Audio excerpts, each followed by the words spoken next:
آپ دیکھتے ہیں یہ آج بھی ہمارے ہاں جتنے یہ اب تو نہیں ہوتے وہ مذہبی مناظرے جو ہوتے ہیں، مناظروں کی اب شکلیں بدل گئی ہیں، مناظرے تو اب بھی ہوتے ہیں، یہ اخبارات اتنی تعداد میں نکلتے ہیں کہ سب مناظروں کے اکھاڑے ہیں، آج اس کی طرف سے یہ نکل رہا ہے، کل اس کی طرف سے مخالفت ہو رہی ہے، پھر اس کا جواب دیا جا رہا ہے، جھگڑے۔ تو قرآن کے ماننے والی قوم اور اس کے اندر جھگڑا۔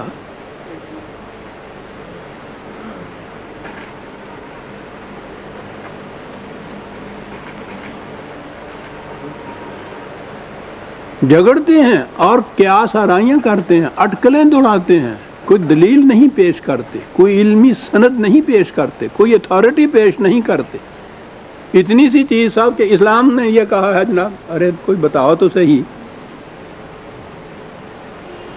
کوئی صاحب ہیں جن کا نام محمد اسلام ہے، انہوں نے یہ کہا ہے، ارے کچھ کہو تو صحیح اس کی اتھارٹی، یا جو آپ نے کہہ دیا وہ اسلام نے کہا ہے۔ اسلام اس کو ناجائز کہتا ہے، اسلام اس کو جائز کہتا ہے، اسلام یہ کہتا ہے، اسلام وہ کہتا ہے، کہتے چلے جا رہے ہیں، کوئی سند نہیں، کوئی اتھارٹی نہیں۔ یہ ہے لٹکلیں دوڑانا۔ الذین ہم فی غمرۃ ساہون، یہ وہ لوگ ہیں جو جہالت کی بنا پر اصل مقصد سے بے خبر رہتے ہیں۔ یہ پھر زبان کی بات آ جائے گی، عجیب لفظ ہے یہ ساہون، صاحب جس کو کہتے ہیں۔ عربی زبان میں یہ جو حروف ہوتے ہیں یہ بھی بڑا اثر پیدا کرتے ہیں معانی میں، اور فی کے ساتھ اگر یہ ہو تو اس کے معنی ہوتا ہے کسی چیز کا علم نہ ہونا اور پھر اس کو ترک کر دینا، اور اگر عن اس کے ساتھ آتا ہے تو اس کے معنی ہوتے ہیں کہ علم ہوتے ہوئے اس کے مقصد کو چھوڑ دینا۔ اس لیے قرآن نے جو ہم عن صلاتہم ساہون کہا ہے نا، جب سورۃ 107 میں معون میں یکذب بالدین، تو وہ عن کے معنی کہا ہے کہ یہ جانتے بوجھتے کہ صلاۃ کا مفہوم و مقصود کچھ اور ہے، اس کے نتائج کچھ اور نکلنے چاہیے، اس کے باوجود ان مقصد کو چھوڑ کے اور ہم جراؤں نہ ہو یکتمون، یہی جو مری اور محسوس حرکتیں ہیں ان کا نام صلاۃ رکھ لیا ہے، وہ وہاں عن آیا ہے، بات دوسری طرف چلی گئی۔ یہ لوگ اپنے آپ کو جہالت میں رکھ کر اور اصل حقیقت سے بے خبر رہتے ہیں۔ بات ان سے کی جاتی ہے کہ تمہارا جس راستے پہ تم چل رہے ہو اس کا نتیجہ تباہی ہے، کنواں ہے آگے، اس میں گر جاؤ گے، تباہی آئے گی۔ بجائے اس کے پہ کھڑے ہو کے اس پہ غور کر لیں، تم سے اس کے متعلق پوچھ لیں کہ کیا کیا بات غلط ہے جو ہم کر رہے ہیں، کیوں غلط ہے وہ، کیوں نتیجہ نکلے گا۔ نہیں، یہ بات نہیں۔ یسألون ایان یوم الدین، کہتے یہ ہیں کہ بار بار بار بار تم کہتے جاتے ہو کہ ایک دن تم نے تباہ ہو جانا ہے، وہ انقلاب آنا، پوچھتے کہتے یہ ہیں کہ صاحب وہ کس دن ہوگا، یعنی وہ یہ باقی تفاصیل اس کے متعلق کچھ نہیں، یہ بتاؤ کہ کس دن ہوگا وہ جس دن تم کہہ رہے ہو، آیا تو ہے نہیں ابھی تک وہ انقلاب، کب واقعہ ہوگا۔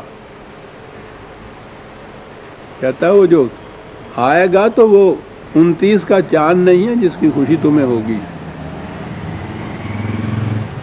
جب وہ انقلاب آئے گا، تباہیاں جب آیا کرتی ہیں، یوم ہم علی النار یفتنون، قرآن کی اصطلاح ہے یہ نار، جس کو جہنم کے شعلے یا آگ کہا جاتا ہے۔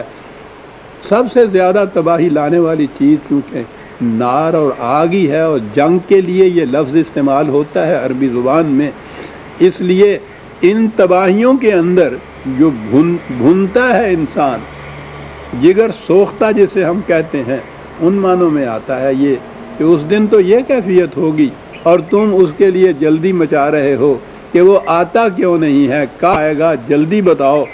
جس دن آئے گا تو اس دن کہا جائے گا ذوقوا فتنتکم، کیا بات ہے، یہاں وہاں یفتنون تھا، وہاں بھی لفظ فتنہ ہے،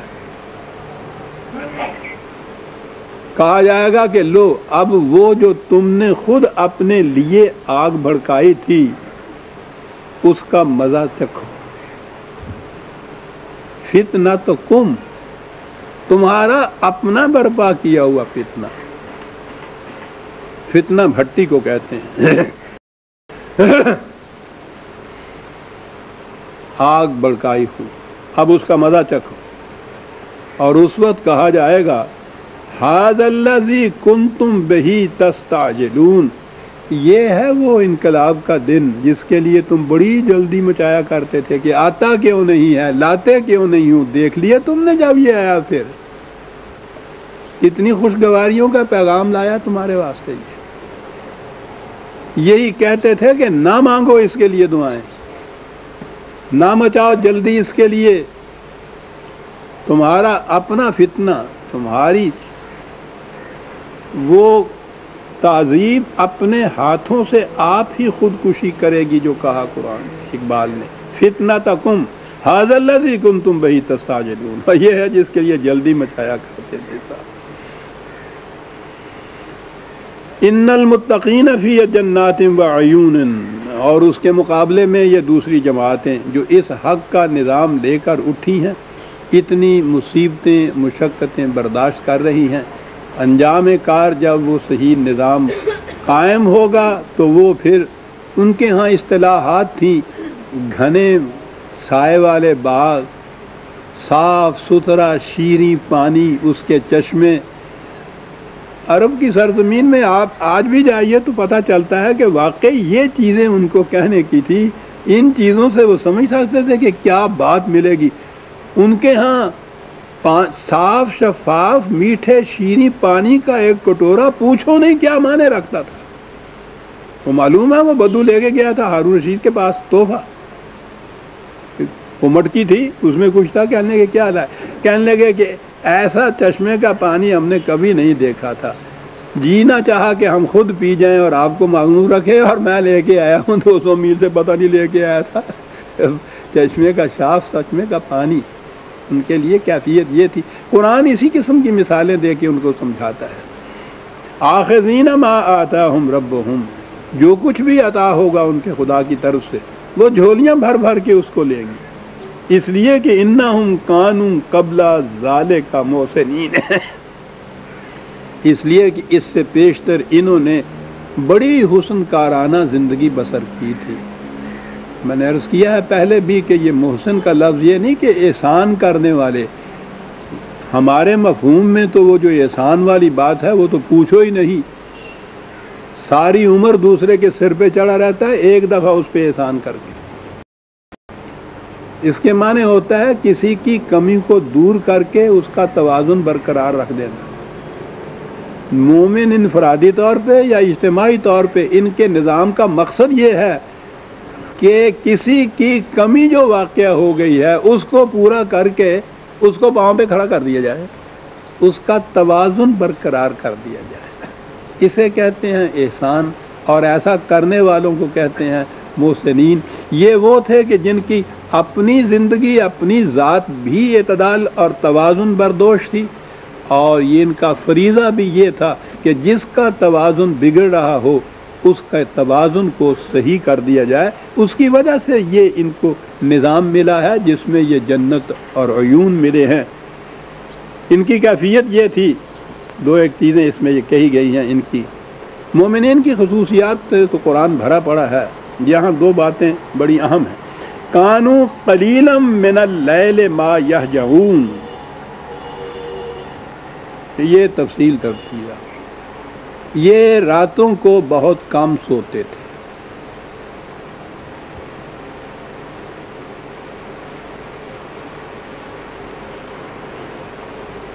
شب بیدار متقی پرہیزگار تو اب بھی ہمارے ذہن میں ہے نا۔ اب وہ راتوں کو جو نہیں سوتے وہ کیا کرتے ہیں؟ ایک لفظ ہمارے ہاں عبادت کرتے ہیں۔ عبادت کی تفصیل، نماز تو پڑھ چکے ہیں عشاء کی، باقی ساری رات نفل پڑھتے رہتے ہیں یا تسبیح پھیرتے رہتے ہیں۔ راتوں کو اس لیے جاگتے ہیں یہ یہاں نہیں کہا، یہ بڑی اہم چیز ہے جو کہی گئی۔